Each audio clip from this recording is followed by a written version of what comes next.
Welcome, ladies and gentlemen.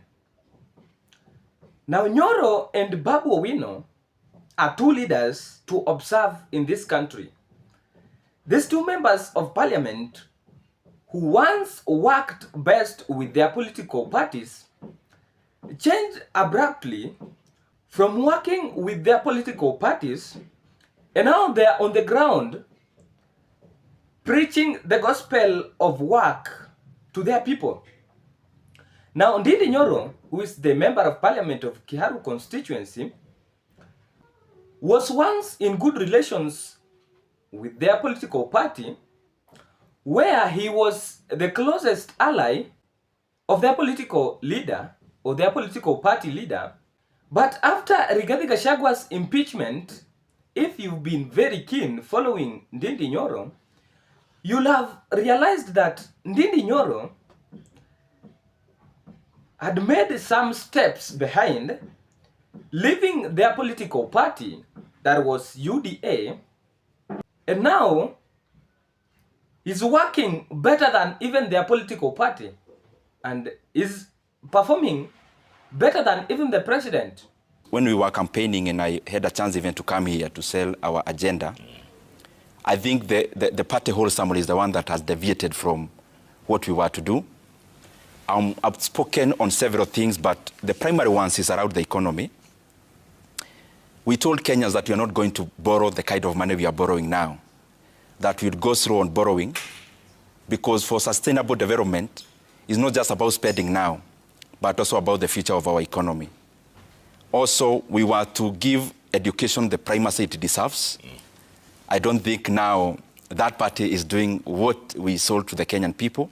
Now, on the other side, Babu Owino, who was also the closest ally of Raila Odinga, who was their party leader in ODM, has made some steps behind, leaving their political parties struggling. And now Babu Owino is back to the people on the ground, working and telling the people what they have to do or what they need to do to achieve their vision. I was doing mobilization for Baba in Nairobi. So I was Baba's boy, I was Baba's right-hand man, I was Baba's errand boy. And that is the love that I had for Baba. And Jeff, our Baba, passed on, quite unfortunate. It was a sudden death that we are still mourning up to date. And Jeff, because of that, the general is dead. Long live the general, but the dream is still alive. The fact that the general is dead, Jeff, then we need to ask ourselves a simple question in ODM, that what kind of a general do we need to take after Baba? Do we need the weakest general, or do we need the strongest general, or do we need a parachuted general? But these two leaders, they're turning to be the most youngest influential Kenyan politicians in Ruto's regime. Why? Because they have decided to make a move to work for the people and engage themselves with the people on ground. As other members of parliament or other leaders don't do this. These are the only politicians whom we can say they are getting to know the importance of ordinary citizens in the country than the other leaders. And in an interview, these two leaders talked about what we can term as political incompetence, where they said that the government or both of their political parties are not going in the directions they are supposed to be going.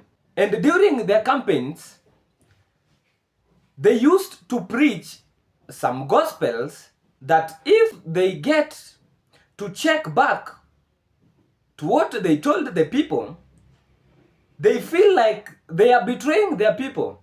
And that's the reason why they're getting back in touch with the ordinary citizens, so that they try to give them, or they try to deliver to them, whatever they promised during their campaigns of 2022. I am disappointed, and especially on the same things I've told you about. I am very keen about the economy because for all the countries that we may admire to be like, all of them, the Asian tigers, the Western countries, what makes the country to be categorized as progressive is how it performs in terms of the economy. And we have not been doing very well. Canaan versus Singapore, because Baba left us telling us to go to Canaan. Now we are being diverted to go to Singapore. The distance between Singapore and Canaan is 7,800 kilometers. I want you to listen to this narrow statement.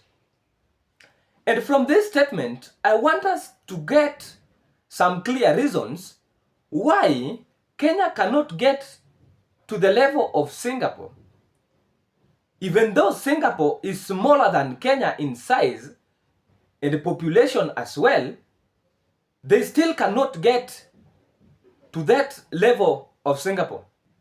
Now, ladies and gentlemen, if you're watching us for the first time and you've not subscribed to this channel, I want to humbly request you to subscribe to the channel and activate the notification bell so that next time we do a video like this, you will be automatically notified. Like our videos and comment. To those who have already subscribed to this channel, we say thank you for your great support to this channel. Is Singapore a reality or is it a diversion? Let me answer it this way. In economics, just to bring it in terms of real life, if, for example, you are a banana farmer, you compare how well you want to do banana farming with another banana farmer. You can't compare your yield using, let's say, oranges or pears. What am I trying to say? Every time you want to champion a cause like any other country economically, there are things that you look for. And that's why I believe the whole thing is like the one we sold about this versus the other. And because the time is nearing, creativity now have to jump in with another of such. And this is the reason. I gave the example of bananas and the rest. Economically speaking, when you want to compare an economy and you want to do like that economy, you look at the homogeneity of those economies. You look at, are these things even the same in many dynamics? The GDP per capita of that country is around, and I don't want to even get into that political sloganeering, so you allow me to use that reference. It's around 90,000 US dollars. GDP? No, GDP per capita, per person. Ours is around 3,000, but that's not even the point. The point is that how the economies are fashioned. The economy of Singapore is fashioned very differently from how the economy of Kenya is fashioned. Number one, in terms of the involvement of the state in terms of the economy. If, for example, you check at SGX, the Singaporean stock market, you take the top 10 companies, you realize that Temasek, one of the entity of government that owns stakes in other companies, they are very dominant in terms of ownership. Because Singapore, in its start, as much as it was promoting private side of the economy, the government was also very heavy in terms of state capitalism. So the economy actually that is very close to what Kenya should be, if we actually mean to emulate a country, it is actually South Korea. Because if you look at the size of that country you mentioned vis-a-vis Kenya, totally off. Even a county in Kenya is bigger in terms of geographical size, population-wise, and the same. If you compare the same with a country, for example, South Korea, more or less, our ideals economically bled more with South Korea. Our population is in the 50 millions. South Korea is in the 50 millions. Our country, our aspiration is to promote private sector-driven capitalism. And that is why we keep on divesting from government stakes. Now, if you listen to that statement, you can clearly get some few things there that if we try to compare Kenya what Kenya is doing and what Singapore is doing, or what Singapore did to get them to where they are, we miss it. And I want us to compare some three things here, which will clearly tell us that the Singapore narrative or the Singapore dream will not be achievable and cannot be achieved under this government. And number one, let us talk about the housing.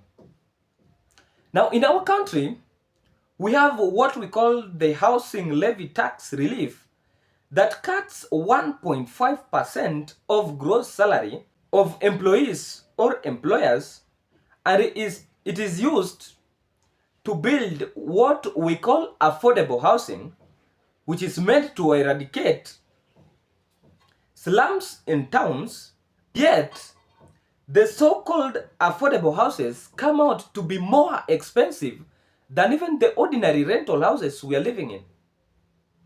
Now in Singapore, they have public housing program managed by the HDB, which is Housing Development Board.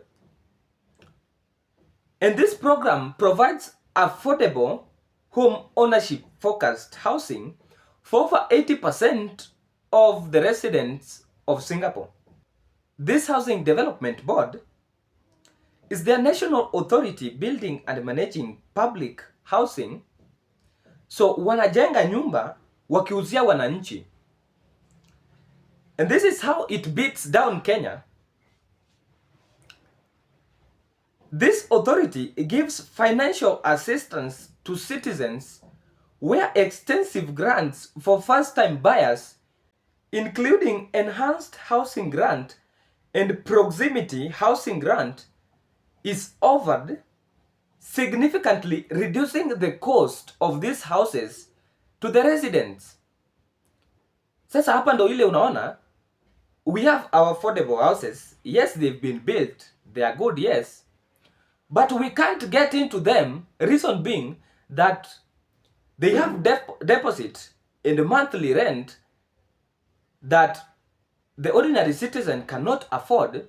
But in Singapore, they build and sell them to the citizens, but they still offer some amount to the citizen so that when you are buying these houses, you get them at a cheaper price. Do you see us heading to Singapore? Now, the second comparison is education. In Kenya, we have what is called student-centered funding model, which is replacing the old funding model in higher learning institutions. And if I say higher learning institutions, I mean the universities, colleges, and the TVETs. And here, the student has to apply for scholarship, loans, and household contributions, where they will be required to pay back that money upon getting employed after learning or after their education. And in high school, we have bursaries and capitation, which only comes when they want or when they feel they should give it to you, but you still pay part of the school fees. The parent still pays part of the school fees. And let me tell you, the reason why capitation in this country is down is because they're sending less amounts. Reason being, they have some of their ghost schools where they are directing that money. And the shocking thing is that they even have the accounts of these ghost schools, that when the money is being sent for capitations, their ghost schools also get this capitation. Now, in Singapore, education funding blends significant government investment via the Ministry of Education, subsidizing state schools and offering grants with mandatory citizen contributions. I'm trying to tell you that education in Singapore is free for the citizens and permanent residents. So under this, The Singapore government heavily funds the state schools and provide tuition fee to reduce costs for Singapore citizens, where every student gets what they call EduSave account. This is an education save account with yearly government contributions.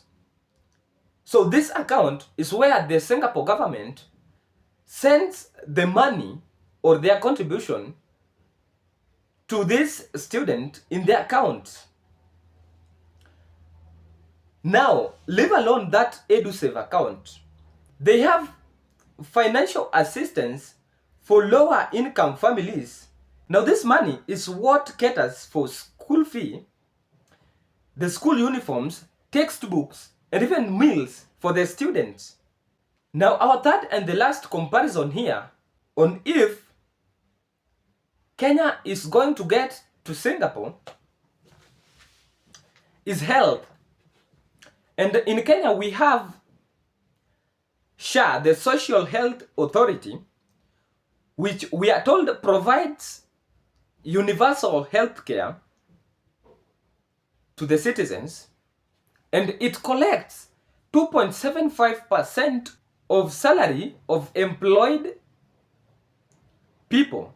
And for the unemployed, they make payment based on determination of their level of income using proximity means testing. And it has 3 types of funding. The first one is for inpatient, the second one is for outpatient, and the third one is for maternity. But remember, still, we have problems of drugs and food in hospitals. Like for instance, the one we saw of the Kenyatta National Hospital, where the hospital gets to collect not less than 60 million in a day, but the patients still find it very difficult to get medicine and food in the hospital. But if they get drugs, they don't get food. If they get food, they don't get medicine. And I want to tell you, taking medicines or taking drugs without taking food is like killing yourself. And now in Singapore, they have a world-class, high-quality healthcare system known for excellent outcomes, high life expectancy, and innovation driven by strong government regulation focusing on public health. And remember, they are ranked the best globally. Can I ask you, is even our social health authority, our SHA that we have now, can it even be ranked as the best in Africa? Can it? Although the health is not free, but it is highly subsidized, universal system for citizens, and permanent residents funded by mandatory savings and government subsidies, where the government subsidizes up to 80% of the cost of health in public hospitals. Let me ask you, does your government even do that? Does your government even pay 50% of what you are supposed to pay if you go to hospital? Your government only knows how to send money to ghost hospitals and schools. They still borrow, but if they borrow, whatever the intention they had while borrowing changes immediately. They get the money instead of doing whatever they intended with this money. Now, ladies and gentlemen, thank you for watching this video. And let us meet in the next video.